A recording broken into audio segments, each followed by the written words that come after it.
Mr. President, today the administration sought to strengthen America's ties with an already close ally by moving forward with the Colombia Free Trade Agreement. Now it's up to Congress to pass this very important piece of legislation. The Colombia Free Trade Agreement is more than an act of friendship between allies. It would strengthen our security and strengthen our economy, and it would send a strong and unmistakable signal to other allies in Latin America that the U.S. stands with those who support strong markets and free societies, especially in the face of threats.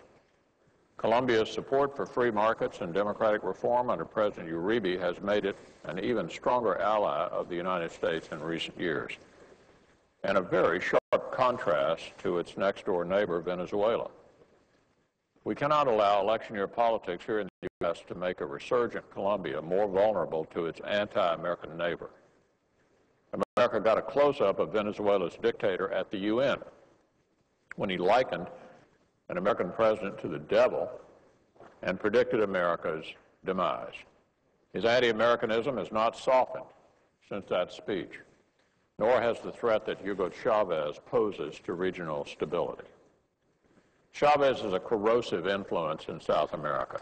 He embraces state sponsors of terrorism, such as Iran, for example, and he's aggressively courting like-minded leaders of other Latin American countries in an effort to draw a line in the sand between himself and his allies, and America and its allies.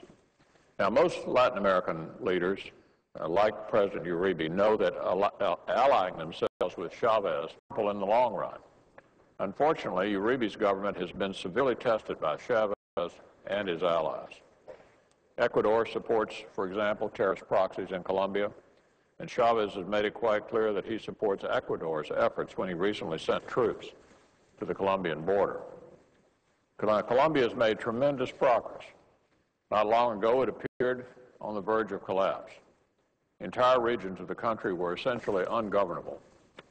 Yet President Uribe, to his great credit, has pulled the country back from the brink. The Colombia Free Trade Agreement is an important acknowledgment of the strides Colombia has made, and its passage would send a strong signal that America is committed to Colombia's continued success and the success of our other allies in the region. Now, just as importantly, the Colombia Free Trade Agreement would strengthen the U.S. economy, our economy, at a time when Americans are searching for some economic good news. Some seem to think our economy can somehow grow without trading partners. These people who are arguing that nonsense also say that we're best served if we trade only with ourselves.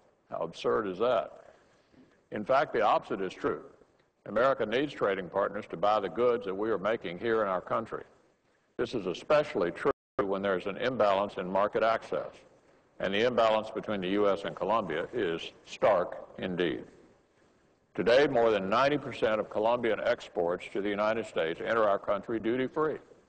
So they're getting 90% of their imports into our country duty-free, even as American exporters face steep barriers to selling American-made goods to Colombia. Now, Democrats and Republicans agreed that it was important for Colombian exporters to enjoy the benefits of increased access to our markets. Why would we not want to give American products made by American workers the same opportunities we're giving Colombians already in our market? Now, the current situation is totally unfair. Virtually all U.S. farm goods are slapped with tariffs on their way down to Colombia, while virtually all Colombian farm goods coming here enter the U.S. without any tariffs at all. The beneficiary of this arrangement is abundantly clear, and it's not U.S. workers or the economy that they support. We hear a lot of rhetoric about the need for fair trade. Now, permitting equal access to Colombian markets is the very essence of fair trade, and that's what this free trade agreement would do. Now, just looking at my own state, for example, more than 1/6 of all manufacturing jobs in my state rely on exports. Kentucky exports about $15 billion in manufactured goods every single year, including $67 million in exports to Colombia last year, a figure that's all but certain to go up after this free trade agreement is ratified. In these economic times, we should be expanding overseas markets for American-made products and American-grown goods. Now, some have argued that labor conditions in Colombia are reason not to support the Colombian Free Trade Agreement. That is a total red herring. How does maintaining high tariffs on U.S. goods shipped to Colombia reduce violence against unions down there? How does rejecting an ally that has helped reduce homicides against union members by 79% improve trade union safety? What nonsense these arguments are. I mean, even the Washington Post, no bastion of conservatism, has called the issue completely bogus. And today, the LA Times, again, not exactly a bastion of conservatism, said the same thing, noting that pressure from human rights groups and labor organizations has prompted Colombia to already do what the Democrats in Congress have urged, which is to improve the country's dismal labor record. If senators truly want to help Colombia's union members, they need to vote for this agreement, reward Colombia for its improvements in this area, and encourage Colombia to draw even closer to the United States. I would close by noting that this free trade agreement comes nearly a year after an agreement was struck between the U.S. Trade Representative, the House Democratic leadership, and the House Ways and Means Committee on a plan to move forward with all of the free trade agreements this Congress. The deal stated in return for USTR negotiating unprecedented new labor and environmental standards, House Democrats would proceed with free trade agreements for Peru, Panama, Korea, and Colombia. USTR did its part, yet the Democratic Congress has not lived up to its end of the Peru agreement has been passed.